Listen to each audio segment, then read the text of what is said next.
అపోస్తలుడైన పౌలు గారు ఫిలిప్పీలకు రాసిన పత్రిక. ఈ ఫిలిప్పీలకు రాసిన పత్రిక మనం ధ్యానం చేద్దాం. నేను ఫిలిప్పీలకు రాసిన పత్రికను ధ్యానం చేస్తుంటే దేవుడు కొంత ప్రేరేపణ కలిగించి కొన్ని విషయాలను నా దృష్టికి తీసుకురావడం జరిగింది. ఒకసారి ఫిలిప్పీలకు రాసిన పత్రికను వివరంగా తెలుసుకుంటే బాగుంటుంది అని నేను పట్టుదల కలిగి దాని మీద ధ్యాసించి నేను పరిశోధించడం జరిగింది. అదే విషయాన్ని సంఘానికి తెలియజేయాలని ఇష్టపడ్డాను.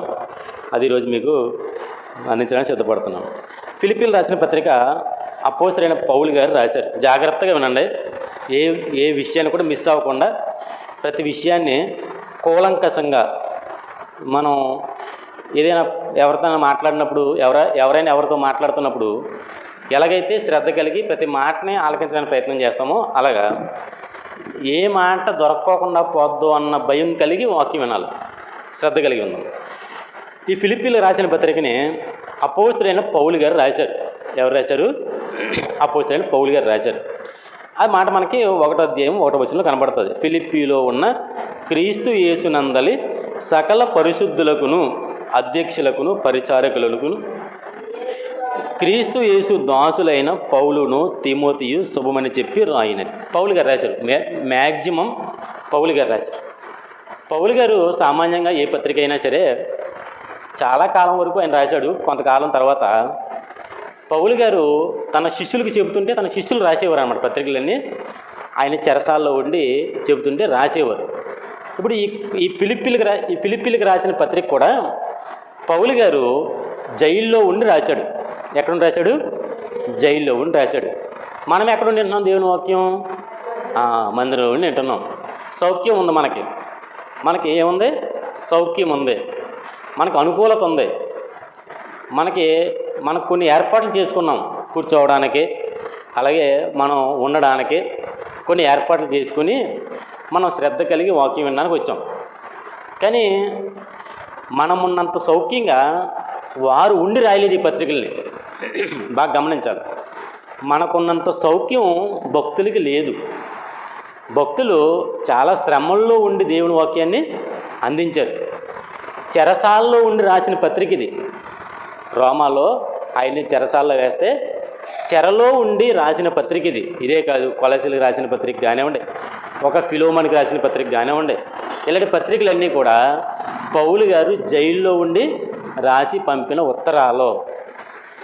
మనం ఈ ఫిలిప్పీలకు రాసిన పత్రిక గురించి మనం నేర్చుకునే ముందుగా ఈ ఫిలిప్పీ అనే ప్రాంతం ఏంటి, ఇది ఎక్కడుంది, ఇవన్నీ కూడా ఒకసారి మనం ఆలోచించేద్దాం. ఒకసారి మీరు బైబిల్ తీసి చివరిలో పటములు ఉంటాయి. పటములో ఏ పటములో? ఇశ్రాయేలీయుల గోత్రములను తెలుపు పాలస్తీనా పటము, అది రెండోది. అబ్రహాము ప్రయాణము చేసిన దేశములు, అది మొదటిది. రెండవది ఇశ్రాయేలీయుల గోత్రములను తెలుపు పాలస్తీనా పటము, అది రెండవది. తర్వాత మూడవది తీస్తున్నారా? అందరూ తీయాలి, పిల్లలతో సహా పటాలు తీయాలి. పటాలు మీకు చక్కగా మంచి పాఠం చెప్తాను ఈరోజు. ఎరా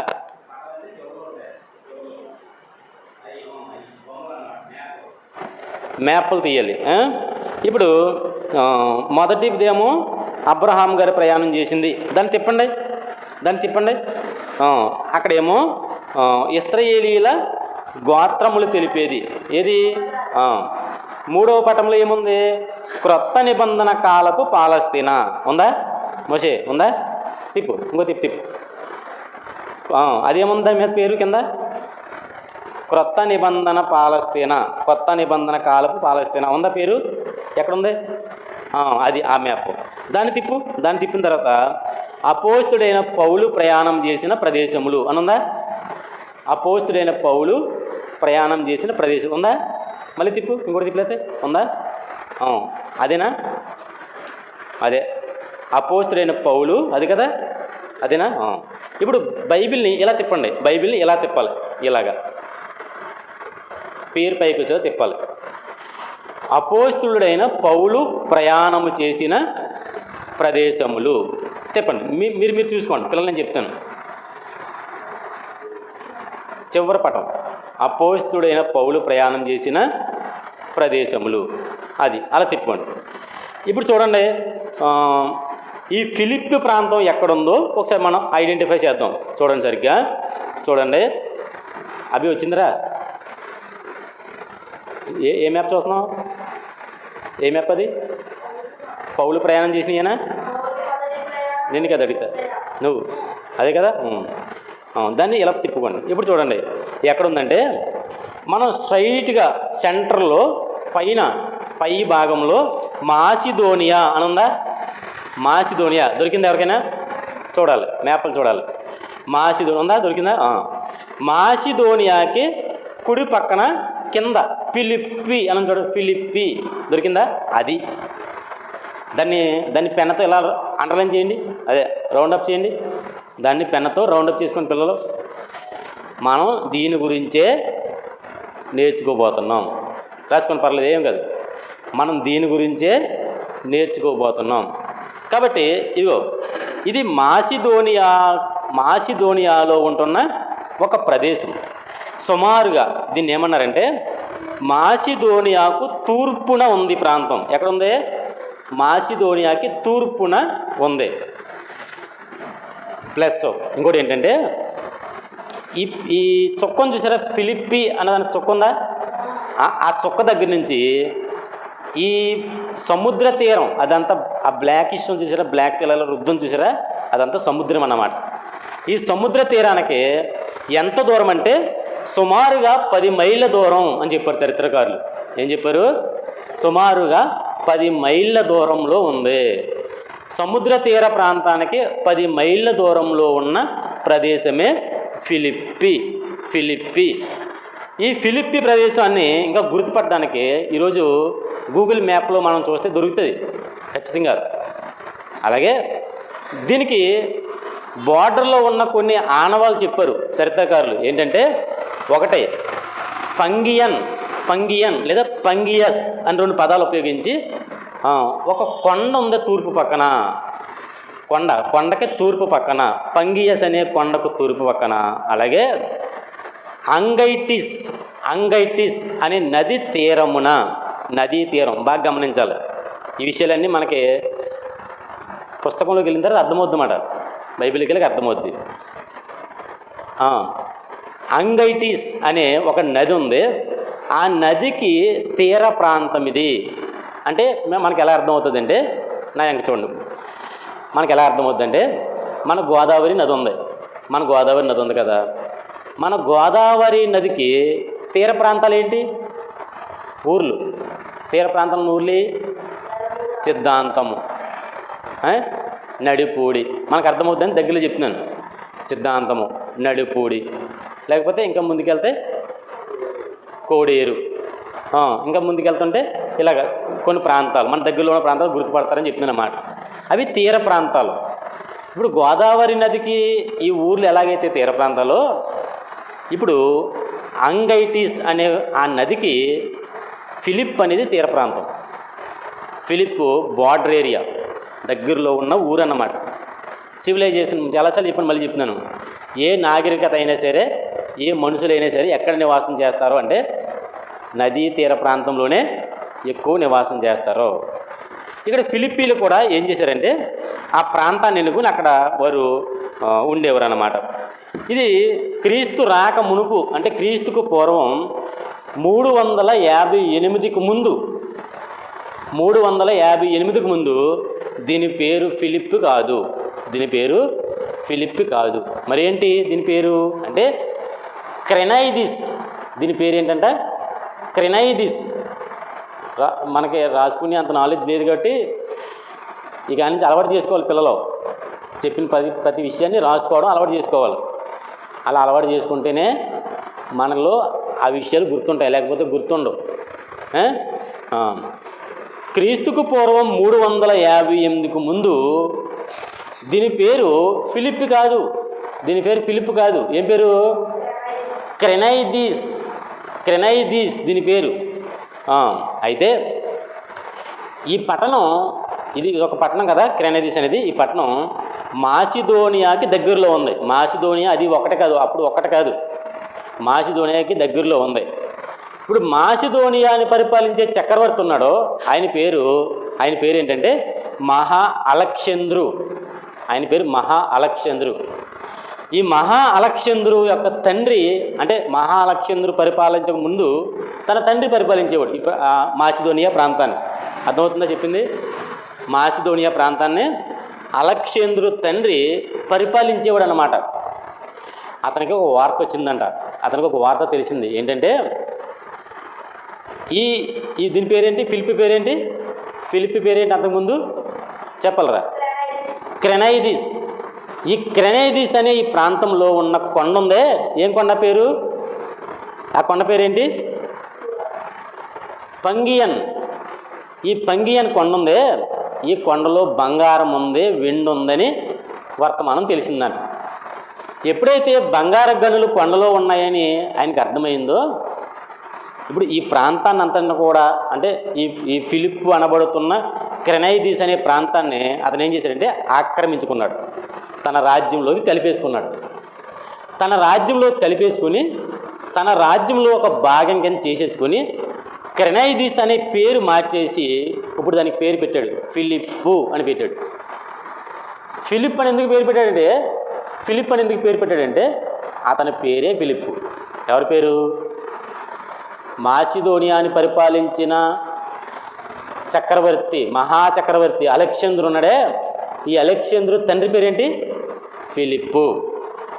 ఈ అతని పేరు ఫిలిప్పు కాబట్టి ఆ ప్రాంతాన్ని ఆక్రమించుకొని దానికి ఫిలిప్పి అని పేరు పెట్టాడు. ఆ విధంగా క్రీస్తుకు పూర్వం 358లో ఆ పేరు దానికి పెట్టబడింది. అంతకుముందు దాని పేరు క్రెనైదిస్. అయితే తర్వాత కాలంలో ఏం జరిగిందంటే క్రీస్తుకు పూర్వం, ఇది కూడా క్రీస్తుకు పూర్వమే, 168. క్రీస్తుకు పూర్వం 168.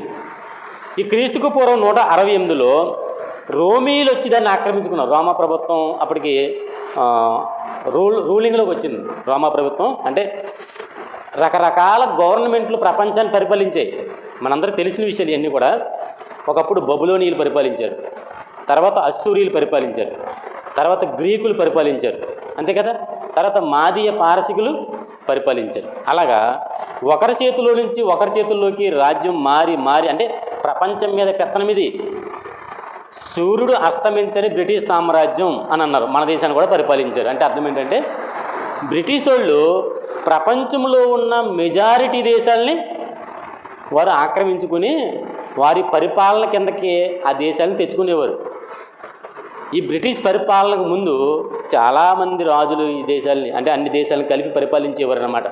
బబులోను రాజు, తర్వాత అస్సూరు రాజు, గ్రీకులు, మాదీయులు, పారసికులు, ఇలా అనేక మంది చక్రవర్తులు వారి బలాన్ని ఉపయోగించుకొని రాజ్యాలను గెలిచి వారు ఆ రాజ్యాలని వారు పరిపాలించేవారు అన్నమాట. ఇప్పుడు 168 సంవత్సరం, అంటే క్రీస్తుకు పూర్వం 168 సంవత్సరం వచ్చేసరికి ఈ ప్రపంచం మీద పెత్తనం రోమీలదే అయింది. యేసుక్రీస్తు వారు బతుకున్నంత వరకు కూడా రోమీలదే, ఆయన చనిపోయిన తర్వాత కూడా రోమీలదే. ఇప్పుడు ప్రపంచం మీద పెత్తనం ఎవరిది అయిందంటే రోమీలదే అయింది.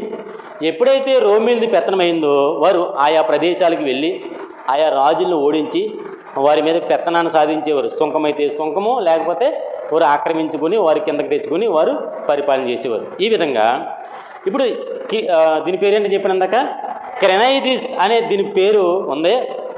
దానికి పేరు మార్చి ఫిలిప్ అని పేరు పెట్టాడు. ఆ ప్రాంతాన్ని ఇప్పుడు మాసిదోనియా చక్రవర్తి ఆధీనంలో నుండి రోమీలు ఆక్రమించుకున్నారు. సుమారుగా 168 తర్వాత 42, క్రీస్తుకు పూర్వం 42, అంటే క్రీస్తు రావడానికి 42 సంవత్సరాల ముందు, అప్పటి వరకు కూడా రోమీలే దాన్ని పరిపాలన చేస్తూ వచ్చారు. ఇప్పుడు క్రీస్తుకు పూర్వం 42లో అర్థమవుతుందా? అర్థం చేసుకోవాలి. కెపాసిటీ ఉండాలి మనిషికి, చెప్పింది అర్థం చేసుకునే కెపాసిటీ ఉండాలి. అది సంపాదించుకోవాలి ఎప్పుడైనా సరే. మనం చూచిన దాన్ని గ్రహించే కెపాసిటీ, విన్నదాన్ని అర్థం చేసుకునే కెపాసిటీ ఉండాలి. అలా లేకపోతే చాలా కష్టం.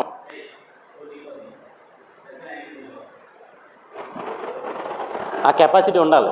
అర్థమైందా? ఇప్పుడు నేను చెప్తున్న జాగ్రత్తగా ఆలకించండి. ఒక చరిత్ర ఇది. ఒక చరిత్ర. ఇప్పుడు ఇందులో 42లో ఆ రోమీలు లేకపోతే ఇక్కడ మాసిదోని చక్రవర్తుల మధ్యలో ఒక భయంకరమైన ఘోరమైన యుద్ధం కలిగింది అక్కడ. అంటే అప్పటి వరకు ఒకసారి వారి చేయి పై మీద, ఒకసారి వీరి చేయి పై మీద ఉంటుంది కామనం. యుద్ధం అనేది ఒక ప్రాంతం మీద ఎప్పుడూ ఒకరి పెత్తనే ఉండదు. మన ఇండియా బార్డర్ అయినా సరే, చైనా బార్డర్ అయినా, బంగ్లాదేశ్ బార్డర్ అయినా, ఏదైనా ఒకరి పెత్తనమే ఉండదు సరిహద్దుల్లో. ఒకసారి వారిది, ఒకసారి మరొకరిదే ఉంటుంది. అలాగా ఇలా మారుతున్న కాలంలో 42లో ఘోరమైన యుద్ధం జరిగిందంట. 42లో, క్రీస్తుకు పూర్వం 42లో ఈ ఘోరమైన యుద్ధంలో కైసర్ ఐగుప్తు అంటే ఐగుస్తు అంటారు. కైసర్ ఐగుస్తు అంటే సీజర్ చక్రవర్తి. కైసరు అంటే అర్థం ఎవరు? సీజర్ అంటే యేసుక్రీస్తు వారు బతుకున్న కాలంలో పరిపాలన చేసిన రాజే సీజర్. అందుకే మనకి ఓ మాట చెప్తాడు, ఎవరో యేసుక్రీస్తు విరోధులు ఏమంటారంటే, కైసరుకు విరోధంగా పన్నివ్వకూడదని ఇతను రేపుతున్నాడు. అప్పుడు యేసే అంటాడు, ఇంకో పన్ను రోక కూడా తీసుకురండి. తీసుకొచ్చారు, పన్ను రోక పెట్టారు. పై బొమ్మ ఎవరిదే అన్నారు, కైసరిది అన్నారు. అయితే కైసరుకును దేవునికి ఇవ్వండి అంటే అర్థం ఏంటంటే, అప్పటికే కైసరు చక్రవర్తి, పరిపాలకుడు. ఒక దేశాన్ని పరిపాలించలేదు కైసరు, ప్రపంచం మీదే ఆధిపత్యం కలిగి ప్రపంచంలో ఎక్కువ శాతం దేశాలని పరిపాలన చేశాడు. రోమా ప్రభుత్వంలో సీజర్ అనే ఈ కైసర్ అనే వ్యక్తి చక్రవర్తి. రాజు వేరు, చక్రవర్తి వేరు. తెలుసు కదా మీ అందరికీ. రాజుకి చక్రవర్తికి తేడా తెలుసా? రాజు అంటే ఒక దేశానికి రాజు, ఒక దేశానికి అధిపతి అయితే రాజు. అనేక దేశాలని తన గుప్పిట్లో పెట్టుకున్నవాడిని రాజు అనరు, ఏమంటారు? చక్రవర్తి అంటారు అన్నమాట. చక్రవర్తి. ఇప్పుడు సీజర్ చక్రవర్తి. ఇతను ఏం చేశాడంటే 42లో ఘోరమైన యుద్ధం చేసి ఆ ప్రాంతాన్ని తన గుప్పిట్లో పెట్టేసుకున్నాడు. గట్టిగా పట్టు సాధించాడు. ఆ ప్రాంతం పట్టు సాధించి అతను ఏం చేశాడంటే, ఇలా కాదు, ఈ ప్రాంతం ఎప్పటికైనా నా చేతిలో ఉండాలంటే ఇక్కడ కొన్ని బలగాలను దింపాలి అనుకున్నాడు. ఏమనుకున్నాడో, ఇక్కడ కొన్ని బలగాలను దింపాలి అంటే సిపాయిలు, సైన్యాన్ని దింపాలి. ఇప్పుడు ఈ ఫిలిప్ అనే ప్రాంతం, ఈ మాసిదోనియా ప్రాంతం, ఈ సముద్ర తీర ప్రాంతం, లేకపోతే పంగియన్ అనే కొండ ప్రాంతం, అంగైటిస్ అనే నదీ తీర ప్రాంతం ఉంది. ఈ ప్రాంతం అంతా కూడా అతను ఏం చేశాడంటే, సైనికులు తీసుకొచ్చి అక్కడ ఆవాసాలను ఏర్పాటు చేసి, గుడారాలను ఏర్పాటు చేసి, ఇల్లు కట్టేసి, సైనికులంతా మీరు ఇక్కడ ఉండండి అని అన్నాడు. దాన్నే బైబిల్ భాషలు అంటాడో ప్రేతోరియములు అంటారు. ప్రేతోరియములు, రోమా సైనికుల ప్రేతోరియములు ఉన్నాయంట అక్కడ. అంటే అర్థం ఏంటంటే వారి ఆవాసాలు, వారి నివాసాలు అక్కడే ఉన్నాయి. బయటికి వస్తే ఎవరు కనబడతారు? సైనికులు కనబడతారు. డ్యూటీలో లేని వాళ్ళందరూ అక్కడే ఉంటారు. అర్థమవుతుందా? ఒక మాట చెప్పాలంటే, మనకి పోలీస్ క్వార్టర్స్ అని అంటారు చూసారా? పోలీస్ క్వార్టర్స్ అంటే ఆ పోలీస్ క్వార్టర్స్లో పోలీసులే ఉంటారు. అలాగా ఇవి ఒక క్వార్టర్స్ లాగా రోమా సైన్యానికి ఒక ప్రస్థానం. అది దాన్నే బైబిల్ భాషలో ప్రేతోరియము అంటాడు. ప్రేతోరియము. ఇది అలా చేశాడు. అంటే సిపాయిల కాలనీ అన్నాడు ఒక మాటలో. సిపాయిల కాలనీ. అదే కాలనీ, ఇది ఎస్సీ కాలనీ, ఇది బీసీల కాలనీ, ఇది ఓసీల కాలనీ అని అంటారు కదా. అలాగా అది కేవలం సిపాయిల కాలనీగా మారింది. తర్వాత దీనికి అర్థం కావడానికి ఒక రిఫరెన్స్ చూపిస్తాను చూడండి. అపోస్తుల కార్యములు 16వ అధ్యాయం. అపోస్తుల కార్యములు 16వ అధ్యాయం. ఇదంతా పరిచయం, ఫిలిప్పీలకు రాసిన పత్రిక యొక్క పరిచయ భాగం అనుకోండి. ఉదాహరణకి అపోస్తుల కార్యములు 16వ అధ్యాయము 11 నుంచి చదివితే మనకు అర్థమవుద్ది. 11 నుంచి. కాబట్టి మేము త్రోయాను విడిచి ఓడ ఎక్కి తిన్నగా సమేత్రాకేకును మరనాడు నెయాపోలికిని, అక్కడ నుండి ఫిలిప్పికిని వచ్చితిమి. అదే నేను చెప్పిన ప్రాంతం అదే. ఇప్పుడు మనం ఆలోచన చేస్తున్న ఫిలిప్పీలకు రాసిన పత్రిక ఈ ప్రాంతపు వాసులకే పౌలు గారు రాశారు. పౌలు గారు పత్రిక రాయక మునిపే ఆ ప్రదేశానికి వెళ్ళాడు. సువార్తలో ఒక భాగం, సువార్త చేయడంలో ఒక భాగం. ఈ భాగంలో ఆయన ఫిలిప్పికి వెళ్ళాడు. మాసిదోనియా 12 మాసిదోనియా దేశంలో ఆ ప్రాంతమునకు అది ముఖ్య పట్టణము. ఏది? ఫిలిప్ అనేది మాసిదోనియా ఆ పరివాహక ప్రాంతంలో ఫిలిప్ అనేది ఒక క్యాపిటల్ సిటీ, ఒక రాజధాని లాంటిది అన్నమాట. ఇప్పుడు మన ఆంధ్రప్రదేశ్కి మరి ఏంటి అమరావతి రాజధాని, తెలంగాణకి హైదరాబాదు ముఖ్య పట్టణం, మొత్తం మన భారతదేశానికి ఢిల్లీ ముఖ్య పట్టణం, తమిళనాడుకి చెన్నై ముఖ్య పట్టణం, అంతే కదా. కర్ణాటకకి బెంగళూరు ముఖ్య పట్టణం, అవునా? ఇలాగా ఇక్కడ మాసిదోనియాకి ఫిలిప్పు క్యాపిటల్ సిటీ పట్టణం. అది చిన్న ఊరు కాదు, అది క్యాపిటల్ సిటీ, పెద్దదే. ఇప్పుడు చూడండి కిందకి, ఆ ప్రాంతమునకు అది ముఖ్య పట్టణము. కింద అక్కడ చెప్తున్నాడు, రోమీయుల ప్రవాస స్థానమునై ఉన్నది. ఎందుక పదం ఉపయోగించాడు? అది రోమీయుల ఆధీనంలో ఉంది. లేకపోతే రోమా సైనికులు ఆ పరిసరాల్లో ఎక్కువగా నివసిస్తున్నారు. అది మనకి ఫిలిప్పీలు రాసిన పత్రికలో అర్థమవుతుంది. దాని గురించి చెప్తాడు. మేము కొన్ని దినములు ఆ పట్టణంలో ఉంటిమి. విశ్రాంతి దినమున గవిని దాటి, చూడండి గవిని దాటి, ఏ గవిని? ఫిలిప్పి పట్టణపు గవిని. వినాలి జాగ్రత్తగా.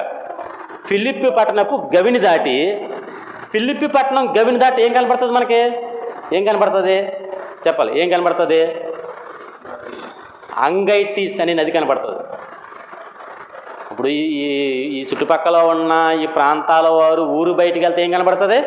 గోదావరి కనబడుతుంది. అలాగే ఫిలిప్పి పట్టణస్థులు బయటికి వెళ్తే, ఫిలిప్పిని దాటి బయటికి వెళ్తే, ఆ గవిని దాటితే వారికి తారసపడేది అంగైటిస్ అనే నది, ఆ తీర ప్రాంతం. అక్కడే బతుకుతారు. ఆ చేపలు పట్టుకోవడం, లేకపోతే అక్కడ వ్యవసాయ పనులు, అంటే ఆ మెట్ట ఏమంటారంటే లోతట్టు ప్రాంతంలో కొన్ని పంటలు వేసుకుంటారు. ఆ పంట భూముల్లో వారు జీవనం కొనసాగిస్తూ ఉంటారు. ఇప్పుడు అక్కడే వారి అదే జీవనాధారం కాబట్టి వారు ఆ చుట్టుపక్కలే ప్రదేశాల్లో ఉంటారు. ఇప్పుడు చూడండి, మనకి ఇక్కడ ఒక స్త్రీ కనబడుతుంది.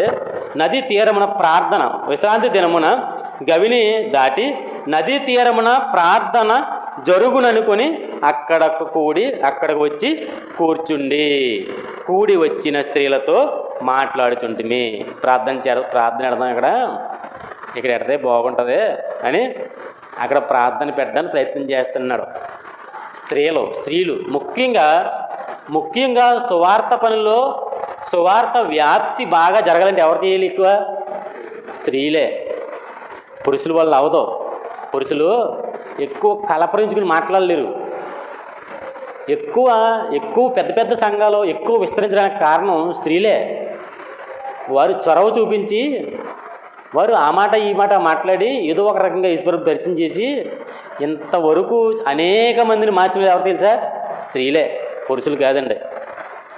శాలేం రాజు గారు ఉంటారు, మనందరూ తెలుసు. ఆయన సంఘం ఎక్కువ విస్తరించింది స్త్రీల వల్లే ఆయన చెప్తారు. ఎక్కువ విస్తరించింది స్త్రీల వల్లే.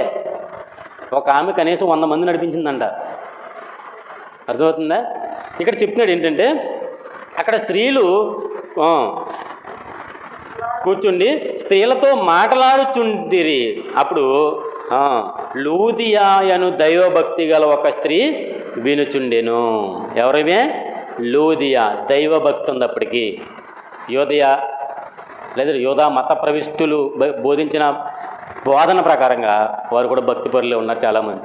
కానీ వారికి క్రీస్తు తెలియదు, క్రీస్తు యొక్క ఉనికి తెలియదు, రక్షణ గురించి వాక్యం తెలియదు, వారు ఎలా బ్రతకాలి ఈ లోకంలో తెలీదు. భక్తి అంటే ఉందంతే. ఇలాంటి వాళ్ళకి, ఆసక్తి కలిగిన వారికి పౌలు తారసపడ్డాడు. లూదియాయను దైవభక్తి గల ఒక స్త్రీ వినుచుండెను. ఆమె ఉదారంగు పొడి అమ్ము తొయతైరా పట్టణస్తురాలు. ఏ ఊరాలదే? ఏ ఊరంటారాలదే? తొయతైరా. విన్నారా? ఏ ఊరాలదే? ఇప్పుడు ఎక్కడ మనం మ్యాప్లోకి రావాలి. మనకు అర్థం అవ్వాలంటే, ఊరు ఎక్కడ తెలియాలంటే మనం ఇందాక ఉన్న మ్యాప్లోకి రావాలి. ఆ మ్యాప్ను వదిలిపెట్టకండి అసలు ఎప్పుడు. తొయతైరా ఎక్కడుంది చెప్పాలి ఇప్పుడు మీరు.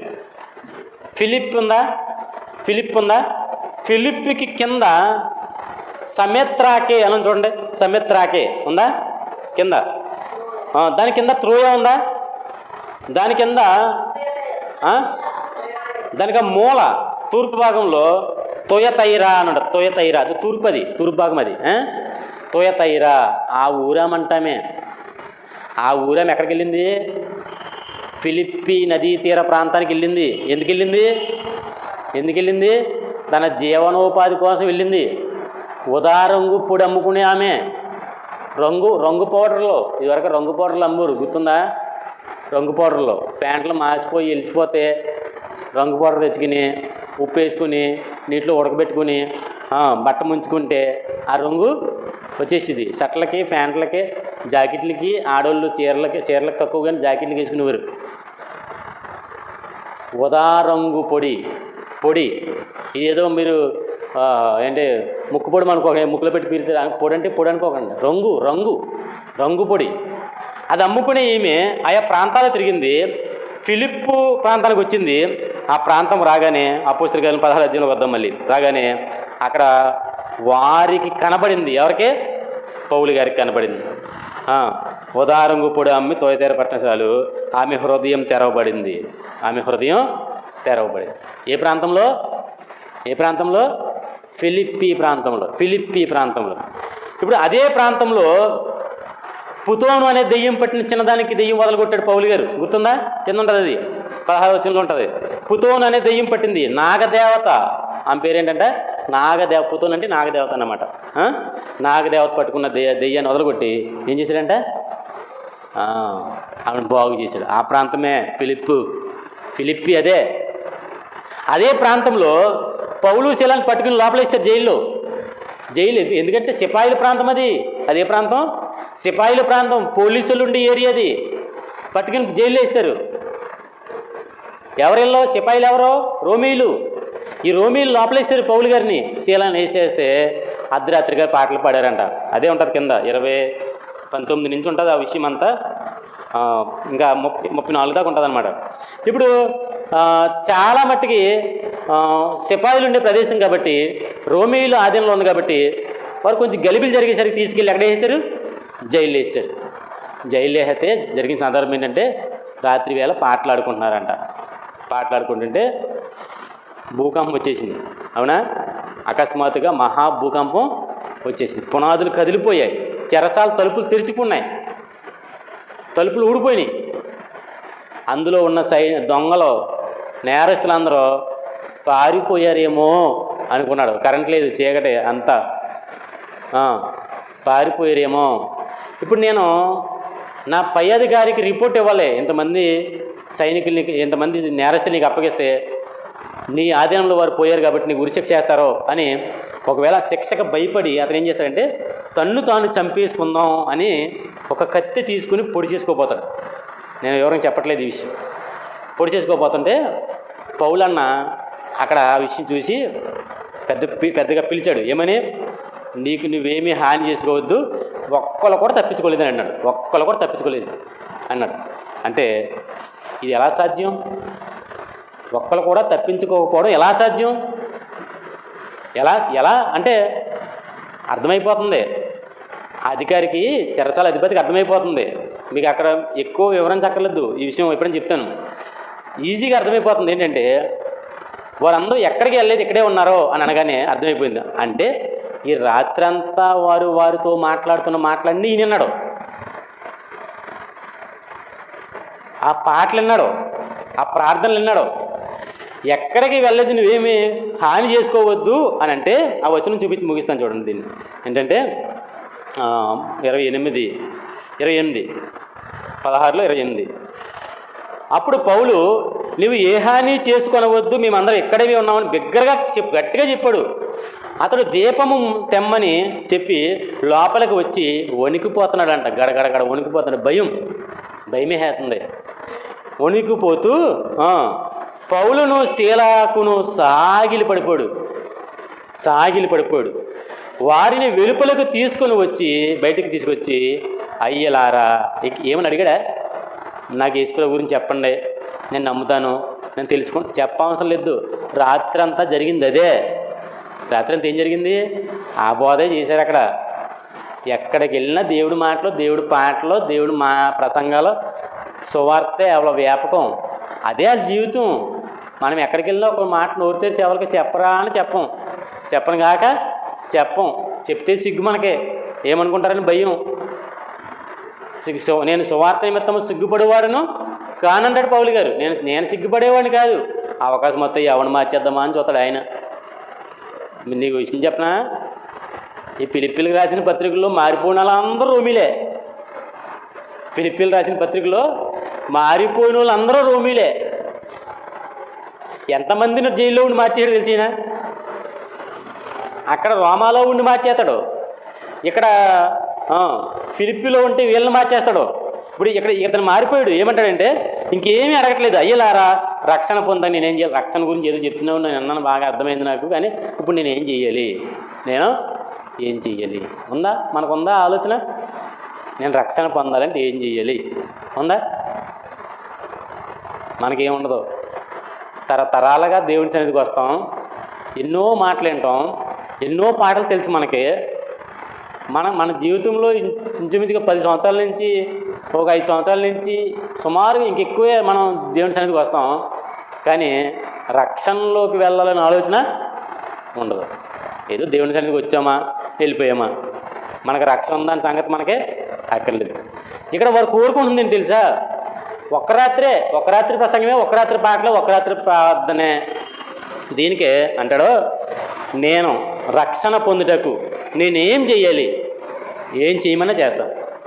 రక్షణ పొందడానికి నేను ఏమైనా చేస్తాను, ఏం చేయమంటావు అని అడిగితే అందుకు వారంటే పౌలుశీల, ప్రభు అయిన యేసునందు విశ్వాసం ఉంచము, అప్పుడు నీవు నుండి ఇంటివారు. రక్షణ నీ ఒక్కడికే కాదు, నీ ఒక్కదానికే కాదు. రక్షణ నీ ఇంటికి అంతటికీ ఉండాలి. ఈ గృహాధిపతి క్రీస్తే. ఓ సహోదరుడు ఫోన్ అడిగాడు, అనే ఏ ఒక్క రాయమంటావు? ఈ గృహాధిపతి క్రీస్తే అని ఉంది, కానీ రెఫరెన్స్ లేదు దానికి. నిజమే, రెఫరెన్స్ లేదు దానికి, కానీ తప్పేం కదా, ఆ మాట రాసుకోవచ్చు. ఏ గృహం మీదైనా ఆ మాట రాసుకోవచ్చు. ఈ గృహాధిపతి క్రీస్తే. క్రీస్తు గృహమంతటికి అధిపతిగా ఉండాలని కోరుకుంటున్నాడు. భక్తులు కూడా ఏం కోరుకుంటున్నారంటే ఇంటి వారు అందరూ రక్షణ పొందాలని కోరుకుంటున్నారు. ఆయన ఏమడుగుతున్నాడు? వీళ్ళు ఏం సమాధానం చెప్తున్నారు? ఆలోచించండి మీరైనా బాగా. ఆయన ఏమడుగుతున్నాడు? రక్షణ పొందడానికి నేనేమి చేయాలి అని అంటే, ఇంకో యేసుక్రీస్తుని నమ్ముకోండి, నీవును నీ ఇంటి వారును రక్షణ పొందుతారు. రక్షణ కేవలం నీ ఒక్కదానికి సరిపోయేది కాదు. రక్షణ అంటే నీ కుటుంబానికి అవసరం. ఎలా మన కుటుంబాలను నడిపించుకుంటున్నాం జాగ్రత్తగా ఆలకించాలి, జాగ్రత్తగా మనం పరిశీలించాలి. ఎందులో మన కుటుంబాన్ని నడిపించుకుంటున్నాం? ప్రతి దాంట్లోనూ నడిపించుకుంటాం. ఆరోగ్య విషయంలో చూసుకుంటాం, ఆర్థికంగా చూసుకుంటాం, బట్టల విషయంలో చూసుకుంటాం, తిండి విషయంలో చూసుకుంటాం, ప్రతి విషయంలోనూ అందరినీ కలుపుకుంటాం. రక్షణ విషయంలో మాత్రం కొంతమందిని సెపరేట్ చేసుకుంటున్నాం. ఎందుకని? వాళ్ళకి అక్కర్లేదు రక్షణ, మనకు మాత్రమే రక్షణ కావాలి. మనకే కావాలి రక్షణ, నీ ఒక్కళ్ళకి కాదు రక్షణ. రక్షణ అంటే నిన్ను ఆనుకున్న వారందరికీ కలిగి ఉండాలి రక్షణ. అది పౌలు గారు చెప్తున్నారు.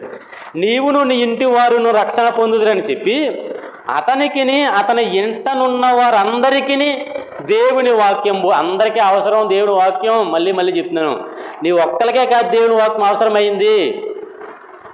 అందరికీ అవసరం దేవుని వాక్యం, అందరికీ కావాలి దేవుని వాక్యం. పక్షపాతం చూపించకండి ఎవరి దగ్గర. దేవుని వాక్యం ప్రతి ఒక్కరికే కావాలి. అదే మనకు వాక్యం చెప్తుంది, ఇది నా మాట కాదు. అతని ఇంటి వారందరికీ దేవుని వాక్యం అందరికీ బోధించాడు. అందరూ బోధ విన్నారో, అందరూ బోధ వినాలే, లేకపోతే రక్షణ లేదు. బోధ వినకపోతే రక్షణ లేదు. ఒక సంఘానికి ఇక్కడని కాదు, మన సంఘమని కాదు, ఏ సంఘానికైనా భర్త వెళ్తే భార్య వెళ్దాం, భార్య వెళ్తే భర్త వెళ్దాం, పిల్లలు వెళ్తే తల్లిదండ్రులు వెళ్ళరు, తల్లిదండ్రులు వెళ్తే పిల్లలు వెళ్ళరు. ఇది ఎక్కడ న్యాయం? ఇది ఎక్కడ ధర్మం? దేవుడు ఒప్పుకుంటాడా దీన్ని? దేవుడు ఒప్పుకోడు. దేవుడు నోవాహును తన ఇంటి వారిని రక్షించాడు. నోవాహు తన కొరకు, తన ఇంటి వారి కొరకు రక్షణ వాడను సిద్ధం చేసుకున్నాడు. మనం కేవలం నిన్ను ఆనుకుని వచ్చేయడానికి ఇదేమి వారసత్వం కాదు. నీ వెనకొచ్చేస్తాను, నీ చెంగటికినని భర్త అంటే కుదరదు, వెళ్ళాడు. నీ వెనకొచ్చేస్తాను తలకుంచుకుని అని అంటే భార్య భర్త కూడా పరలోకం వెళ్ళలేదు. వారిని పరలోకం తీసుకెళ్ళేది నువ్వు కాదు. బాగా గమనించండి, మీరు పరలోకం తీసుకెళ్ళలేరు. నేను నీతిగా బతికితే నా భార్య నాతో పరలోకం రాదో. ఒక స్త్రీ నీతిగా బతికితే తన భర్త తనతో పాటు పరలోకం వెళ్ళడో. ఎవరి రక్షణ వారిదే. కాబట్టి ప్రతి ఒక్కరూ రక్షణలో ఉండాలంటే అందరికీ ఈ వాక్యం అవసరం. ఈ వాక్యం అందరికీ అవసరం. అందుకే మనకిచ్చాడు ఈ వాక్యం. ఇది ఏ ఒక్కరికి కాదు, అందరికీ అవసరం. కుటుంబం అంతా రక్షించబడితేనే విలువ, లేకపోతే విలువ లేదు. అర్థమవుతుందా? చూద్దాం. వారిని వెలుపలికి తీసుకొని వచ్చి, అయ్యలారా, రక్షణ పొందుటకు నేనేమి చేయవలనంటే నీ ఒక్కడికి కాదయ్యా రక్షణ, నీ ఇంటి వారందరికీ రక్షణ కావాలి అని చెప్పి ఇంటి వారందరికీ దేవుని వాక్యాన్ని బోధించిరి. రాత్రి ఆ గడియలోనే. ఎంత మంచోళ్ళు చూశారు వీళ్ళు, ఎంత మంచోళ్ళు అంటే రాత్రి ఆ గడియలోనే వారు ఏం చేశారంటే బాప్తిస్మము పొందిరి. వారంటే తన ఇంటి వారు. మరియు అతడు వారిని ఇంటికి తోడుకొని వచ్చి భోజనం పెట్టి దేవుని యందు విశ్వాసం ఉంచిన వాడే తన ఇంటి వారందరితో కూడా అది ఆనందం. దేని యందు మనకు ఆనందం? 1,00,000 రూపాయల దగ్గర ఉంటే నలుగురు కూర్చుని అబ్బా 1,00,000 రూపాయలు ఉన్నాయని సంతోషించడం కంటే కూడా, అర్థమవుతుందా, 4-5 కేజీలు బంగారం ఉంటే అందరూ కూర్చుని మనకి ఎంత బంగారం ఉందని బంగారాన్ని చూసి ఆనందించడం కంటే, అందరూ కూర్చుని నీకు ఈ బట్టలు ఉన్నాయి నాకు ఆ బట్టలు ఉన్నాయని బట్టలను చూసుకుని ఆనందించడం కంటే కూడా విలువైంది. బట్ట శాశ్వతం కాదు, బంగారం శాశ్వతం కాదు, డబ్బు శాశ్వతం కాదు. ఏది శాశ్వతం అంటే రక్షణ ఒకటే శాశ్వతం. రక్షణ లేని జనానికి బంగారం ఉంటే ఏంటి, బట్టలు ఉంటే ఏంటి, డబ్బు ఉంటే ఏంటి? అర్థమవుతుందా? రక్షణ లేకుండా నీకు ఈ లోకంలో ఏమున్నా వ్యర్థమే. అన్నీ ఉన్నా సున్నా చెప్తారు మనకి. ఈ అన్నీ ఉన్నా సున్నా. యేసు లేకపోతే నీ జీవితంలో ఎన్నుంటే సుఖమేంటి? పరలోకం వెళ్ళినప్పుడు ఈ లోకానికే పరిమితం కదా. ఈ లోకానికి పరిమితం అయిపోయే వాటిని చూసుకుని ఆనందించడం కంటే రక్షణను చూసి ఆనందించడం చాలా గొప్ప. అది ఇలా ఇక్కడ దేని అంది ఆనందిస్తున్నా చూడండి. విశ్వాసం ఉంచిన వాడే, దేవుని అందు విశ్వాసం ఉంచిన వాడే ఇంటి వారందరితో కూడా ఆనందం, సంతోషం. ఎక్కడొచ్చిన సంతోషం, ఆనందం? దేవుని సన్నిధికి వెళ్తే ఆనందం, దేవుళ్ళు నడుస్తుంటే ఆనందం. ఇంటి వారందా ఎవరికి వారే యమునా తీరే అని సామెత ఉంది కదా. ఎవరికి వారే యమునా తీరే. ఎవరి దారి వారిదైతే సంతోషం ఏది కుటుంబంలో, ఆనందం మీద సంసారంలో. అందరూ ఒక మాట మీద, ఒక వాక్యం మీద, ఒక విశ్వాసంలో ఉంటే అది కదా ఆనందం. అంతకు మించి ఇంకేం కావాలి ఈ లోకంలో మనకి? అదే చెప్తున్నాడు, తన ఇంటి వారందరూ ఆనందించి. ఇక నేను ఈ మాట ఎందుకు చెప్పానంటే, ఈ ప్రాంతం ఫిలిప్పి ప్రాంతం. ఈ రక్షణ పొందాడు చెరసాలాధిపతి. ఈ చెరసాలాధిపతి రక్షణ పొందిన ఈ ప్రాంతం ఏ ప్రాంతం? ఫిలిప్పి ప్రాంతం. ఫిలిప్పి ప్రాంతం అంటే అర్థం ఏంటంటే ఒకరొకరు విశ్వాసులు ఏమవుతున్నారు? చేర్చబడుతున్నారు. లూదియా చేర్చబడింది. పుతోను దెయ్యపు అధిక యజమానులు చేర్చబడ్డారు. ఆ పట్టణంలో ఉన్న కొందరు చేర్చబడ్డారు. ఇప్పుడు చెరసాలాధిపతి తన ఇంటి వారు చేర్చబడ్డారు. అంటే అర్థం ఏంటంటే ఒక సంఘం సమకూడుతుంది. ఏమవుతుంది? ఒక సంఘం సమకూడుతుంది. సంఘం ఎక్కడ సమకూడుతుంది చెప్పాలి మరి. ఎక్కడ సమకూడుతుంది సంఘం? ఫిలిప్పి ప్రాంతంలో సంఘం సమకూడుతుంది. ఈ ప్రాంతానికి వచ్చి పౌలు గారు చేసిన గొప్ప పని ఏంటంటే, గొప్ప నిర్మాణం ఏంటంటే ఏంటి తెలుసా? సంఘ నిర్మాణం. సంఘాన్ని కట్టాడు. శాశ్వత కాలం ఉండేది ఏది? సంఘమే. ఆనందకరమైన వాతావరణం ఎక్కడ? సంఘం. ఏం కట్టాడు? సంతోషం. ఆయన సంతోషం ఏంటి? ఈయన సంతోషం ఏంటి? ఈయన తన కుటుంబాన్ని కట్టుకున్నాడో, ఆయన సంఘం కడుతున్నాడు. ఎవరి సంతోషంలో వారు మునిగి తేలుతున్నారు.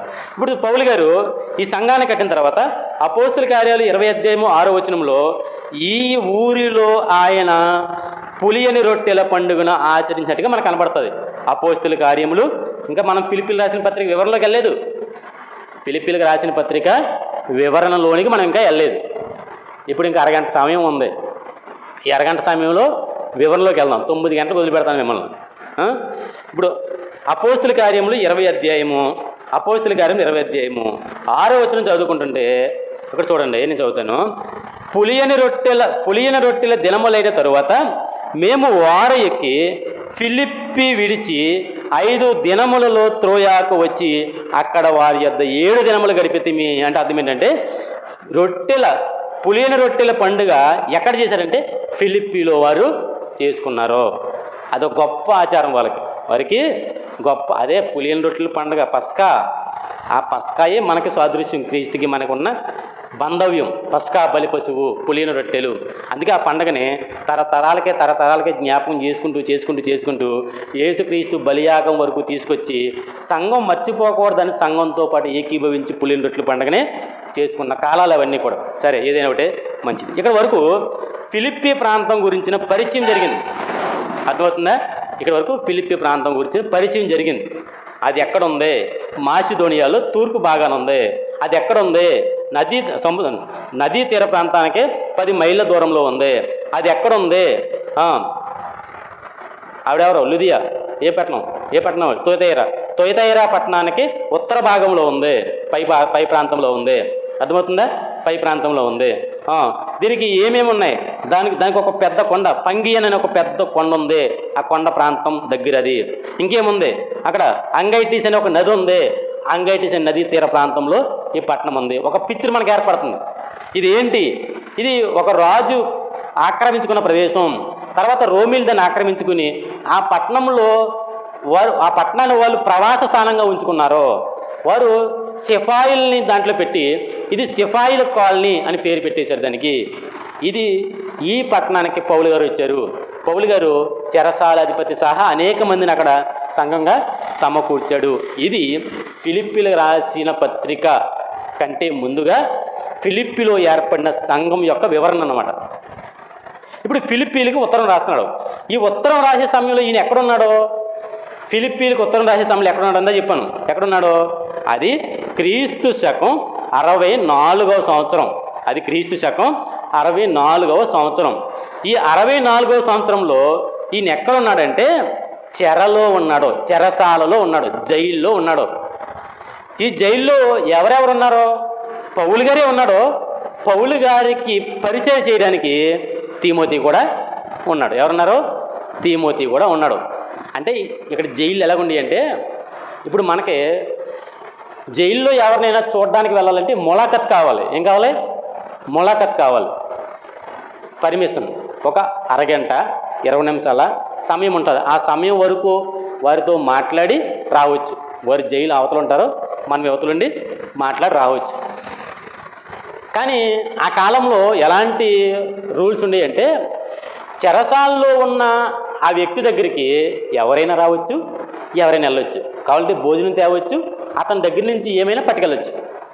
ఉత్తరాలు తేవచ్చు, ఉత్తరాలు పంపవచ్చు, రాయబారాలు పంపవచ్చు. అంత అవకాశం. అందులోకి పౌలు గారిని ప్రత్యేకంగా చూసేవారు కాబట్టి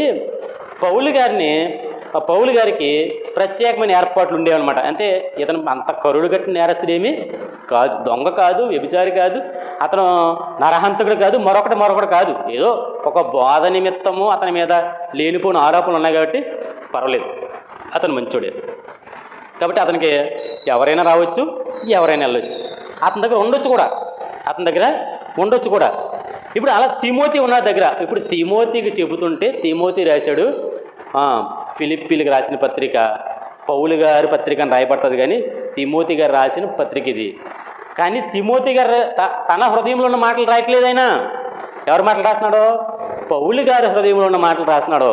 మేజర్గా దీని మాట ఏమంటామంటే పౌలు గారు రాసిన పత్రిక. ఇదేంటి? పౌలు గారు రాసిన పత్రిక. దీన్ని మొదటి అధ్యాయం మనం చూస్తుంటే, మొదటి అధ్యాయాన్ని 4 భాగాలు చేస్తాను. చూడండి, మొదటి అధ్యాయం 4 భాగాలు చేస్తాను. 1 నుంచి 2 వచనాలు చదువుతాను. 1 నుంచి 2 వచనాలు. ఫిలిప్పీలో ఉన్న క్రీస్తు యేసునందలి సకల పరిశుద్ధులకును, అధ్యక్షులకును, పరిచారకులకును, క్రీస్తు యేసు దాసులైన పౌలును తిమోతియును శుభమని చెప్పి రాయినది. మన తండ్రి యగు దేవుని నుండి, ప్రభువుకు క్రీస్తు యేసు నుండి మీకు కృపయు సమాధానము కలుగునుగాక. ఎవరికి రాస్తున్నాడు పత్రిక ఎవరు రాస్తున్నాడో? ఇది ఒక భాగం. ఎవరికి రాస్తున్నాడంటే పరిశుద్ధులకు రాస్తున్నాడు. అంటే అర్థం ఏంటి? విశ్వాసులకు రాస్తున్నాడు. విశ్వాసుల్లో అధ్యక్షులు ఉన్నారో, పరిచారకులు ఉన్నారు. ఈ 3 పదాలు ఉపయోగించాడు చూడండి. ఒకటి ఏమంటాడంటే పరిశుద్ధులకు అని ఉపయోగించాడు. రెండవ పదం ఏం ఉపయోగించాడంటే అధ్యక్షులకును అలాగే పరిచారకులకును. అధ్యక్షులు వేరు, పరిచారకులు వేరు, పరిశుద్ధులు వేరు. ఈ 3 కేటర్లని కలిపితే ఏమవుతుంది? ఇప్పుడు ఉదాహరణకి పాస్టర్ గారు, పరిచర్య చేసే సేవకులు, విశ్వాసులు, వీళ్ళ ముగ్గురిని కలిపితే ఏమవుతుంది? సంఘం. వీళ్ళ ముగ్గురిని కలిపితే సంఘం. అంటే అర్థం ఏంటంటే ఫిలిప్పీలో ఉన్న సంఘానికి, అంటే కేవలం పరిశుద్ధులకు మాత్రమే రాయట్లేదు, కేవలం అధ్యక్షులకు మాత్రమే రాయట్లేదు, కేవలం పరిచారకులకు మాత్రమే రాయట్లేదు, అందరికీ కలిపి రాస్తున్న పత్రిక. అందరికీ కలిపి రాస్తున్న పత్రిక ఫిలిప్పీలకు రాసిన పత్రిక. అందరికీ కలిపి రాస్తున్నారు సంఘంలో. అంటే ఈ పత్రిక, ఈ సరౌండింగ్, ఈ 4 అధ్యాయాల్లో అందరికీ హెచ్చరికలు ఉంటాయి, అందరికీ ప్రయోజనకరమైంది, అందరినీ నిలబెట్టడానికి ప్రయత్నం చేస్తాడు. ఏ ఒక్కరి కోసం రాసిన పత్రిక కాదు ఇది. అంటే ఇప్పుడు మనకు అర్థం అవ్వాలి. అంటే నువ్వు సంఘంలో ఏ స్టేటస్లో ఉన్నా సరే, నువ్వు విశ్వాసివా, నువ్వు అధ్యక్షుడివా, నువ్వు పరిచారకుడివా, నువ్వు ఈ 3 కేటర్లో ఏ కేటర్ అయినా సరే ఈ పత్రిక నీకోసమే. ఆ రోజు వారు రాయబడిన పత్రిక అధ్యక్షుల కంటే నాలంటోడు కనిపిస్తుంది, పరిచారుల కంటే మీలోంటోడు కనిపిస్తుంది, విశ్వాసుల కంటే ఎల్లంటోడు కనిపిస్తుంది. అదేం లేదు అబ్బాయి, అదేం లేదు అమ్మాయి. ఒకటి చెప్పినాడు, ఇది అందరికీ. అంటే అందరినీ కవర్ చేస్తాడు. ఇందులో ఈ దృక్పథం ఉండాలి. ఇది చదువుతున్నప్పుడు ఇది అందరికీ అంటే అందరినీ ఉద్దేశిస్తాడు. ఒక సందర్భంలో కొందరిని, ఒక సందర్భంలో కొందరిని, మరొక సందర్భంలో మరొకరిని, కొన్ని సందర్భంలో అందరినీ కలుపుతాడు. ఇది ఒకటి. రెండవది 3 నుంచి 5 వచనాలు. అంటే 3, 5 అంటే 3, 6 ఉంది, కానీ దాన్ని 5 కింద కొడతాను చూడండి. నేను ఎలా అంటే 3 నుంచి చదువుతాను. మొదటి దినమున, సరే కూర్చోరా, మొదటి దినము నుండి ఇదివరకు సువార్త విషయంలో, వింటున్నారు జాగ్రత్తగా, మొదటి దినము నుండి ఇదివరకు సువార్త విషయంలో మీరు నాతో పాలివారయ్యుండిట చూచి మీలో ఈ సత్క్రియ నారంభించిన వాడు యేసుక్రీస్తు దినము వరకు దానిని కొనసాగించునని రూఢిగా నమ్ముచున్నాను. అది 4, 5 వచనాలు. 3, 4, 5 వచనాలు అనమాట. ఈ 3, 4, 5 వచనాల్లో ఏం రాయబడుతుందంటే, అందరికీ ఏం రాయబడుతుందంటే, వీరంతా, ఈ ఫిలిప్పీలో ఉంటున్న వీరంతా కూడా సువార్త పనిలో పాలివారు. అంటే అధ్యక్షులని తేడా లేదు, పరిచారులని తేడా లేదు, విశ్వాసులని తేడా లేదు, అందరూ కూడా సువార్త పనిలో ఉన్నవారే. కొన్ని సంఘాల్లో ఇలా ఉంటుంది, ఏంటంటే ఇవాళ సువార్త ఉందండి, సహోదరులు కూడుకోండి అంటారు. సహోదరుల్లో ఎన్నికైన వారు మాత్రమే సువార్తకు వెళ్తారు. కొన్ని సంఘాల్లో కేవలం సేవకుడు మాత్రమే సువార్తకు వెళ్తాడు. కానీ ఫిలిప్పీ సంఘానికి ఉన్న ఆధిక్యత, గొప్పతనం ఏంటంటే సంఘంలో ఉన్న ప్రతి ఒక్కరూ సువార్త పనిలో పాలి భాగస్తులే. ఈయన ఈ 3 వచనాల్లో ఏం చెప్పదలుచుకున్నాడో, ఏం చెప్తున్నాడంటే సత్క్రియ అంటే ఈ సువార్త పని, సత్క్రియ, ఈ సువార్త పని ఏదైతే ఉందో అది కొనసాగుతుంది అనే నమ్మకం చెప్తున్నాడు. అక్కడ నమ్మకం, ఇది ఆగిపోదు. ఎందుకంటే ఈ సువార్త పని కేవలం ఎవరో ఒకరి మీద ఆధారపడింది కాదు. అర్థమవుతుందా? ఈ సువార్త పని ఎవరో కొందరు మోస్తుంది కాదు. ఎప్పుడూ కూడా ఒకటి మాత్రం ఏ సంఘమైనా ఎవరైనా ఆలోచించవలసింది, ఈ భారం ఒక్కరు మోయకూడదు, అందరి మీద భాగాలుగా పంచబడాలి. ఎప్పుడైతే ఈ భాగాలుగా పంచబడుతుందో ఈ కార్యక్రమం అనేది సాగుతుంది, కానీ ఆగిపోదు. ఒకరు కాకపోతే మరొకరు, మరొకరు కాకపోతే మరొకరు దానికోసం ప్రయాసపడుతూ ఉంటారు. ఇక్కడ ఈ నమ్మకం ఏంటంటే యేసుక్రీస్తు దినము వరకు అంటే అర్థం ఏంటి? ఆయన మళ్ళీ తిరిగి వచ్చేంత వరకు కూడా ఖచ్చితంగా మీరు సువార్తికులై ఉంటారు. ఇది నా నమ్మకం అని చెప్తున్నాడు. మళ్ళీ చదువుతాను. మొదటి నుండి ఇది వరకు సువార్త విషయంలో మీరు నాతో పాలివారై ఉండుట చూచి. ఎవరితో పాలివారంటే ఈయన ఎల్లో ఫిలిప్పీలు పౌలు గారితో పాలివారంటే, పౌలు అన్నతో సువార్త చేసిన వారు వీళ్ళు పాలివారిని చూచి అప్పుడు గమనించాడు వీళ్ళని, ఎవరు ఎలాంటి వాళ్ళు, ఎవరికి ఎలాంటి భారం ఉందో, ఎవరు ఎలాంటి బాధ్యతలు తీసుకున్నారో ఇవన్నీ గమనించి ఇప్పుడు చెప్తున్నాడు. చెరసాల ఉండి జ్ఞాపం చేసుకున్నాడు. మీలో ఈ సత్క్రియ ఆరంభించిన వాడు యేసుక్రీస్తు. అయితే ఆ యేసుక్రీస్తు దినం వరకు దానిని కొనసాగించునని రూఢిగా నమ్ముతున్నా. అది ప్రభు కొనసాగిస్తాడో మీరు కూడా చేస్తారు. ఇది నా నమ్మకం, ఇది నా నమ్మకం. ఇది రెండవ భాగం. మూడవ భాగం ఏంటంటే 6 నుంచి 11 వచనాలు బాగా గమనించాలి. ఏంటన్నారా? 6 నుంచి 11 వచనాలు. ఈ 6 నుంచి 11 వచనాలు ఏం రాయబడింది అని అంటే సంఘం నిమిత్తం పౌలు గారు చేస్తున్న ప్రార్థన రాయబడుతుంది. అక్కడ సంఘం నిమిత్తం పౌలు గారు చేస్తున్న ప్రార్థన రాయబడుతుంది. ఆ ప్రార్థన కూడా ఎలాంటి ప్రార్థన అంటే సంతోషంతో చేసే ప్రార్థన అని అంటాడు. ఎలాంటి ప్రార్థన? సంతోషంతో చేసే, ఆనందం అండి. ఆనందపడుతూ ప్రార్థన చేస్తాడు దేవుడికి. మనం కూడా ప్రార్థన చేస్తాం, కొన్నిసార్లు బాధపడతాం. చాలామంది ప్రార్థన చేస్తారు, చేస్తున్న వారి విషయంలో సంతోషం లేకుండా ప్రార్థన చేస్తారు.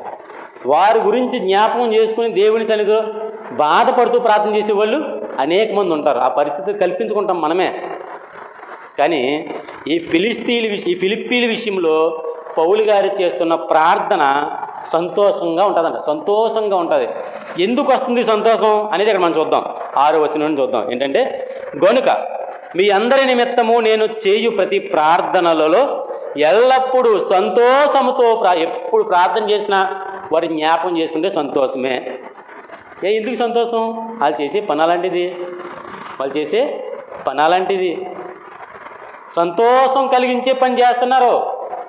వారు చేసే పని భక్తులకు సంతోషం, వారు చేసే పని దేవునికి సంతోషం. మనం చేసే పని వల్ల భక్తులు సంతోషపడాలి. మనం చేసే పని వల్ల దేవుడు మనమంటే మనమే కాదు, ఏ సంఘమైతే ఈ వాక్యం వింటుందో, ఏ సంఘమైతే ఈ రాయబడిన పత్రికను అర్థం చేసుకుంటుందో, ఈ మాటలన్నీ అర్థం చేసుకుంటున్న ప్రతి ఒక్కరు కూడా ఏం చేయాలి తెలుసా?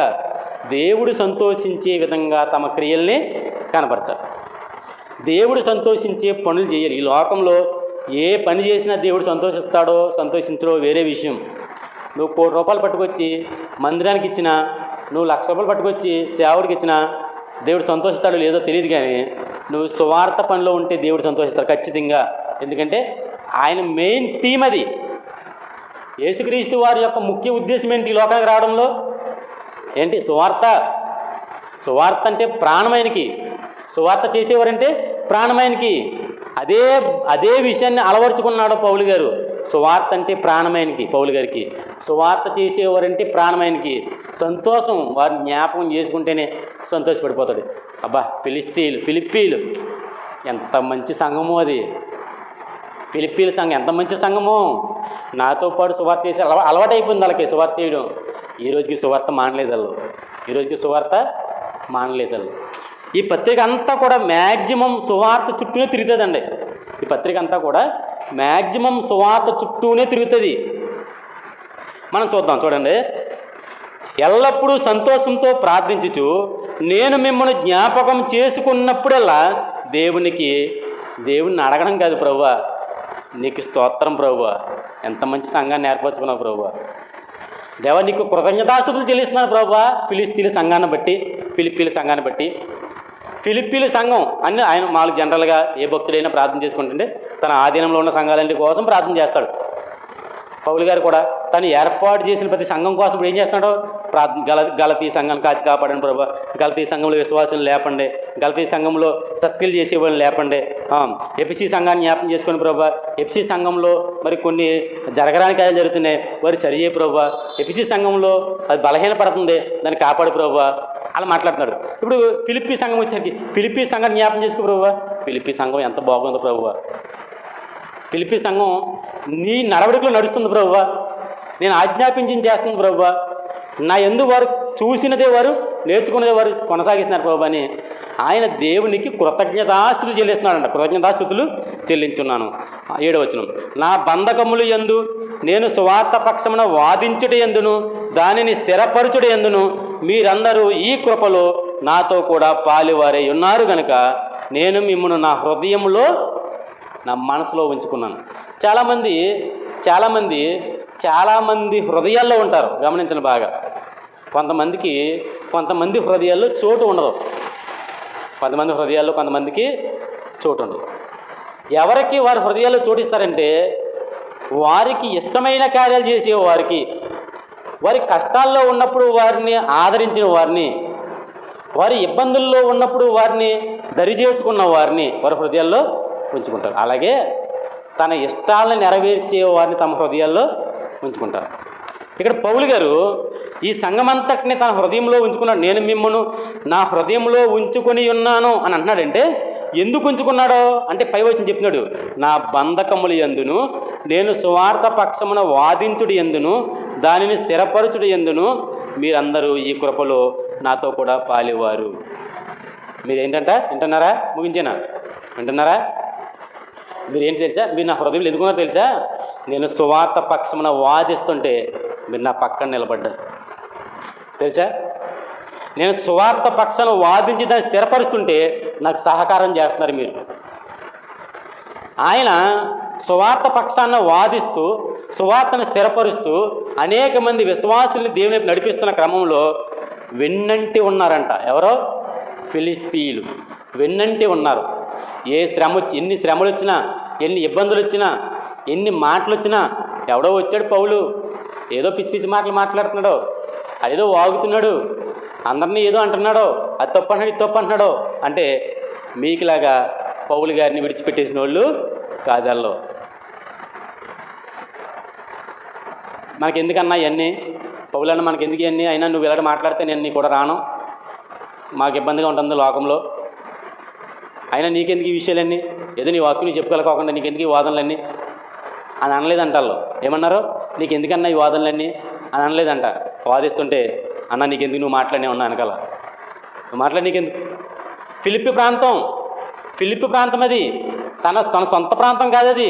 ఫిలిప్పి ప్రాంతంలో వారున్న ప్రదేశానికి వెళ్ళి వారిలో ఉన్న అవిధేయతల్ని వారితో వాదనలను పెట్టుకుంటుంటే నీకు ఎందుకన్నా మేము ఉన్నాం, నీకు ఎందుకు నువ్వు మాట్లాడు అని భరోసా ఇచ్చి నిలబెట్టి వాక్యాన్ని స్థిరపరచడంలో వారు మేజర్ రోల్ పాటించారు.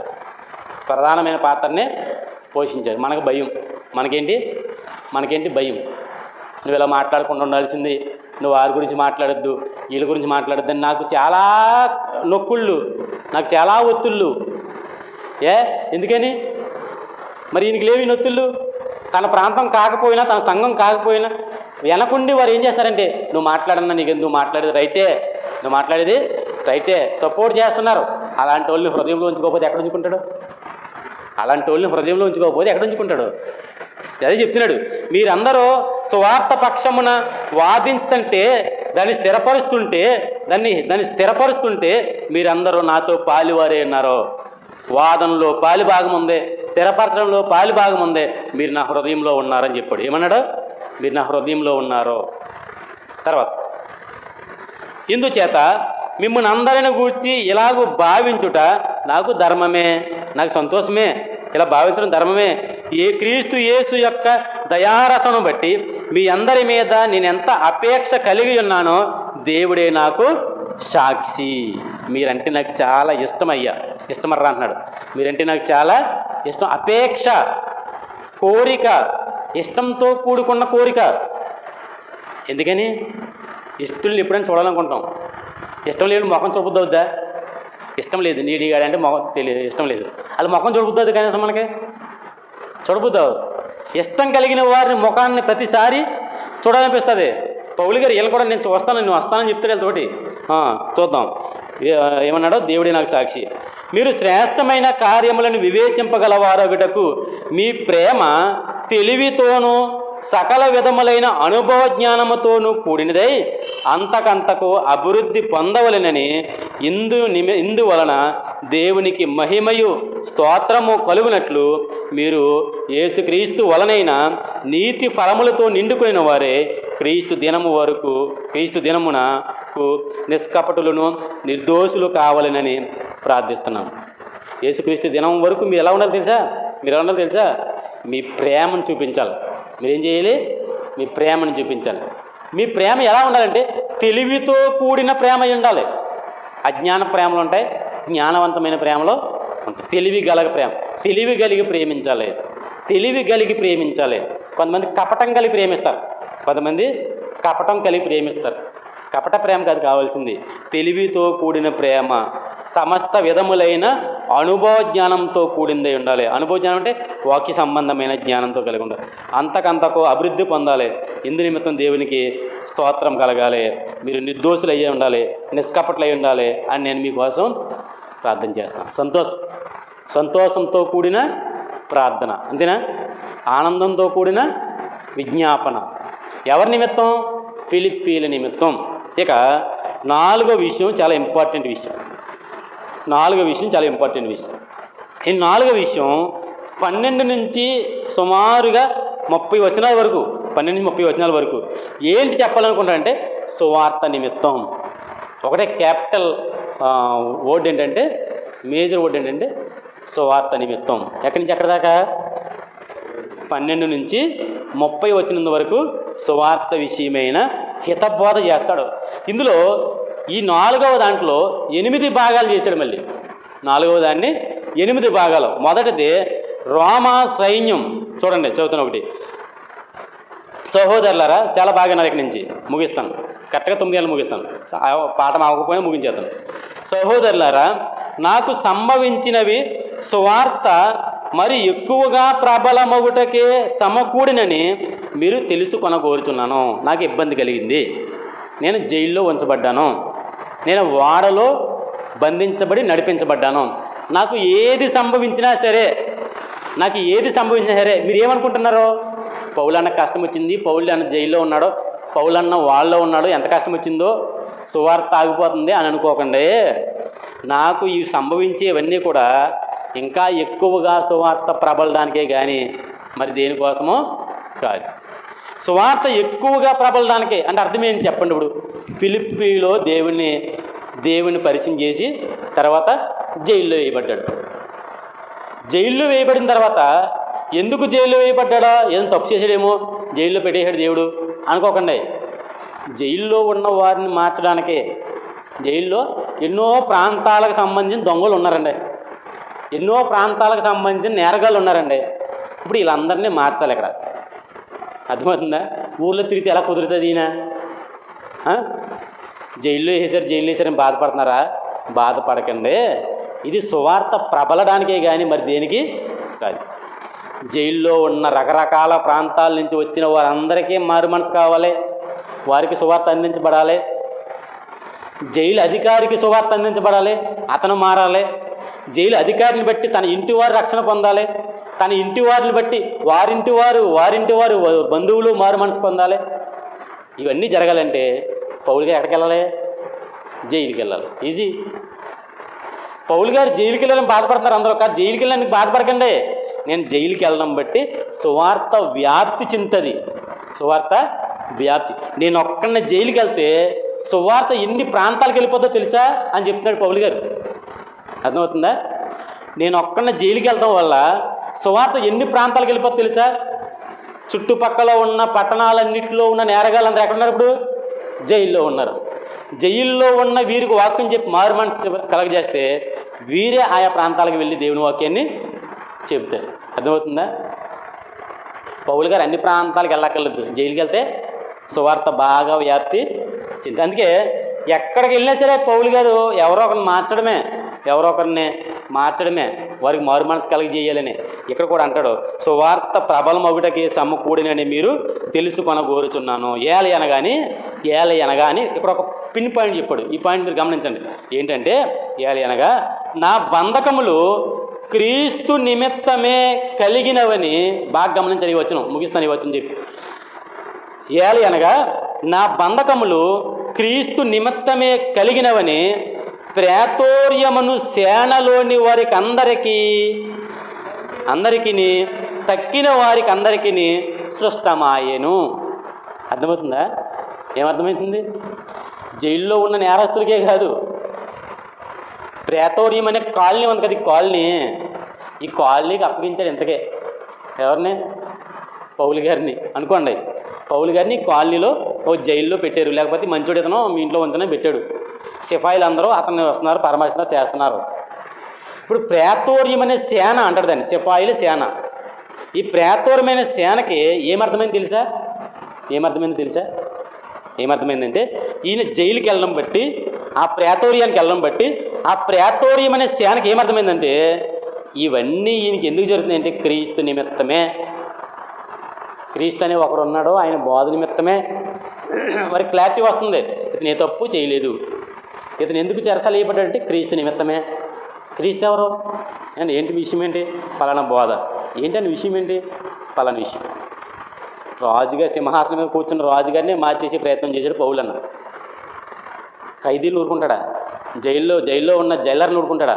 సిపాయిలు ఊరుకుంటాడా? ఇప్పుడు అందరికీ వాక్యం చెప్తున్నాడు. వీరందరికీ వాక్యం చెప్పేసి అందరినీ మారు మనసు కలిగితే ఇప్పుడు వీళ్ళందరికీ ఏమర్థమైందంట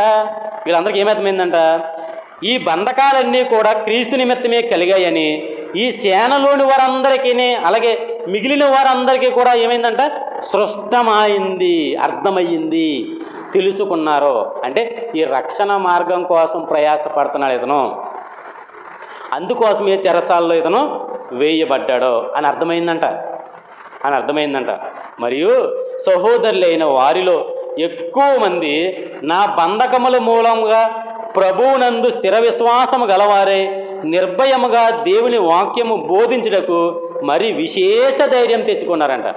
ఈయన జైలుకి వెళ్ళడం బట్టి వినండి ఏం చెప్తానంటే, దీని అర్థం చెప్తాను, చదివితే అర్థమవుతుంది కదా మనకే. దీని అర్థం ఏంటంటే ఈయన జైలుకి వెళ్ళడం బట్టి, ఈయన జైలుకి వెళ్ళాడని ఇప్పుడు సహోదరులందరూ ధైర్యం తెచ్చుకుని సువార్త చేయడానికి పూనుకున్నారంట. అంతవరకు పౌలు గారు వాక్యం చెప్తుంటే పౌలు గారు వెనక ఉండేవారు. పౌలు గారిని తీసుకెళ్ళి లోపల వేస్తారు. ఇప్పుడు ఏం చేద్దాం? పౌలు గారు తీసుకెళ్ళిపోయారు. పౌలన్న మన దగ్గర ఉన్నప్పుడు ఈ మాటలు చెప్పాడు. ఏమని? మనము అనేక శ్రమలను అనుభవించి పరలోకానికి వెళ్ళాలని చెప్పాడు. పౌలన్న లేడని మన సువార్త మానేస్తామా? అర్థమవుతుందా? పౌలన్న లేడని మన సువార్త మానేద్దామా? పౌలు గారు తీసుకెళ్ళి జైల్లో వేసేసారు, ఇప్పుడు మనం ప్రకటిస్తే మనల్ని కూడా జైల్లో వేసేస్తారని మనం కూడా భయపడిపోదామా? మనం భయపడదు, ధైర్యంగా ఉందాం. పౌలన్న లేకపోతే ఏంటి? పౌలన్న చెప్పిన మాటలు మన హృదయంలో ఉన్నాయి. ఆ మాటలు పట్టుకుని పౌలుకు బదులు మనమే సువార్త చేద్దాం అని బయలుదేరుతున్నారంటే సహోదరులు. ఆ మాట చెప్తున్నాడు ఏమనంటే, మరియు సహోదరులు వారిలో ఎక్కువ మంది నా బంధకముల మూలముగా ప్రభువునందు స్థిర విశ్వాసము గలవారే నిర్భయముగా, అంటే భయము లేకుండా దేవుని వాక్యం బోధించుటకు మరి విశేష ధైర్యము తెచ్చుకున్నారు. చూసారా ఎంత బలపడుతున్నారో వీళ్ళు. మనం ఎవరైనా ఉంటే వాస్తవంగా మాట్లాడుకుంటే మనం ముందుండి ఎవరైనా నడిపిస్తే నడుచుకుంటాం, ముందుండి నడిపించేవాడు వెనక్కి వెళ్ళిపోతే మనం ముందుకెళ్ళాం, అక్కడితో ఆగిపోతాం. కాదు సంగమా, ఫిలిప్పీ సంఘం చెబుతున్న పాఠం మనకేంటంటే పౌలంతటోడు లేకపోతేనే సంఘం సువార్త చేయడం మానలేదు. అర్థమవుతుందా? పౌలంతటోడు లేకపోతేనే మాకెందుకు లేని ఎవరి పనుల్లో వాళ్ళు మునిగిపోలేదు, వారు ధైర్యం తెచ్చుకున్నారు. మనం చేద్దాం, పౌలను లేకపోతే ఏంటి, మనం చేద్దాం, మన భారం మన మీద ఉంది అని చేయడం మొదలుపెట్టారంట.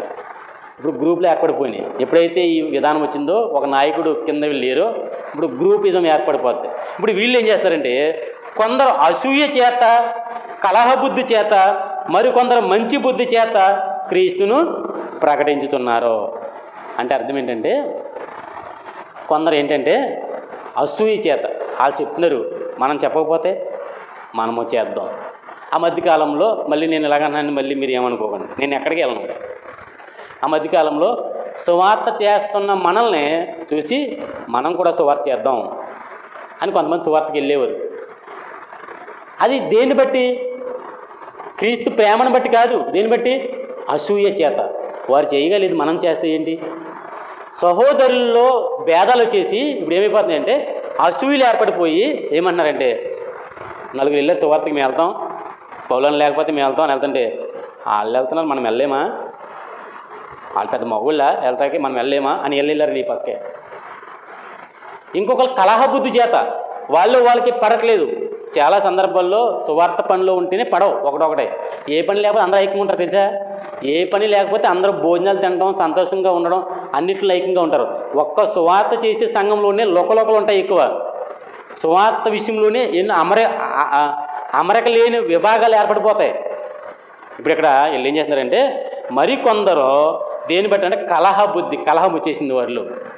కలహం వచ్చినా కానీ వీరికి ఉన్న పాయింట్ ఏంటంటే రే మనం ఏమొచ్చినా పర్లేదురా, సువార్త మాత్రం మానకూడదు. అర్థమవుతుందా? మనకి అసూయ వచ్చిన సువార్త మానొద్దు, మన కలహాలు వచ్చిన సువార్త మానొద్దు, మనం మంచిగా ఉన్న సువార్త మానొద్దు. ఎంత మంచి సంఘం అండి ఇది! మనం ఎలా ఉన్న సువార్త మానకూడదు. మంచి తీర్మానం ఇది. మనం ఎట్టి పరిస్థితుల్లోనూ సువార్త మానకూడదు, సువార్త చెయ్యాలి అని కొందరేమో కలహ బుద్ధి చేత, కొందరేమో అసూయ చేత, కొందరేమో మంచి బుద్ధి చేత క్రీస్తును ప్రకటించుతున్నారు అని అంటాడు. వారైతే నా బంధకములో కూడా నాకు శ్రమతోడు చేయవలనని తలంచుకొని శుద్ధ మనసుతో కాక కక్షతో క్రీస్తును, కక్షతో యేసుప్రభు వాక్యం చెప్తుంటా ఏమంటాడంటే, పౌలానికంటే నేనే బాగా చెప్తాను అంటాడు. పౌలానికి ఏమొచ్చు? పౌలానికి ఏమైనా వచ్చా? పౌలాన్ని ఏదో ఆన్లైన్లో విమర్శించేవాడు, నేను ఎవరిని విమర్శించకూడదు చెప్తున్నా అంటాడు. అర్థమవుతుంది మాకు బాగా. అంటే పౌలు గారు ప్రకటించిన విధానాన్ని తప్పు పడుతూ కూడా సువార్త ప్రకటించారంట. కక్షతో, శుద్ధ మనసుతో కాక కక్షతో. ఎవరితో కక్షతో? పౌలు గారి మీద కక్షతో. పౌలు గారి మీద కక్ష ఉన్న సువార్త మానతలేదు. ఎంత మంచి సంఘం చూసారా! వారికి అసూయున్నా, కలహమున్నా, లేకపోతే మంచి బుద్ధి ఉన్నా, లేకపోతే కక్ష ఉన్నా, శుద్ధ మనసు లేకపోయినా, ఏమి లేకపోయినా సువార్త మానట్లేదు. అప్పుడు ఈయన అంటాడు, ఏమంటాడంటే, వీరైతే నేను సువార్త పక్షమున వాదించుట యందు నియమించబడి ఉన్నాను ఎరిగి ప్రేమతో ప్రకటిస్తాను. చాలామంది ప్రేమతో, పౌలాన్ని చెప్పింది తప్పేమి కాదు, వాళ్ళు చేసేదని చెప్పాడు, ఆయన వాదించిన తప్పేమి కాదు, ఆయన నిజమే మాట్లాడాడు, అన్యదేవతలు దేవతలు కాదని చెప్పాడు, తప్పేముంది అందులో, వాళ్ళని విమర్శించాడు వీళ్ళని విమర్శించాడు అంటారు, నాకు తప్పేముంది అందులో అని మంచి బుద్ధితో వారు ఏం చేస్తున్నారంట? ప్రేమతో, ఆయన మీద ప్రేమతో సువార్త చేస్తున్నారు. ఇప్పుడు అంటాడు 18వ వచనంలో, అయిననేమి ముగిస్తాను, మిషచేతనే కానీ సత్యము చేతనే కానీ ఏ విధము చేతనైనా క్రీస్తు ప్రకటించబడుతున్నాడో. ఏమైతే ఏంటి? కొంతమంది అసూయ ఉంది, కొంతమంది కలహం ఉంది, కొంతమంది మంచి బుద్ధి ఉంది, కొంతమంది కక్ష ఉంది, కొంతమంది శుద్ధ మనసు లేదు, కొంతమంది శుద్ధ మనసు ఉంది, కొంతమంది ప్రేమతో సువార్త చేస్తున్నారు. ఎవరు ఎలా చేస్తే ఏంటి? చెయ్యాల్సింది మాత్రం చేస్తున్నారు. నాకు అది కావాలి. ఏం చేస్తున్నారు? చెయ్యాల్సింది మాత్రం చేస్తున్నారు, నాకు అది కావాలి అని. అందుకు నేను సంతోషించుచున్నాను, ఇక ముందుకు సంతోషిస్తాను. అందుకు నేను సంతోషపడుతున్నాను. ఎందుకు సంతోషపడుతున్నాను?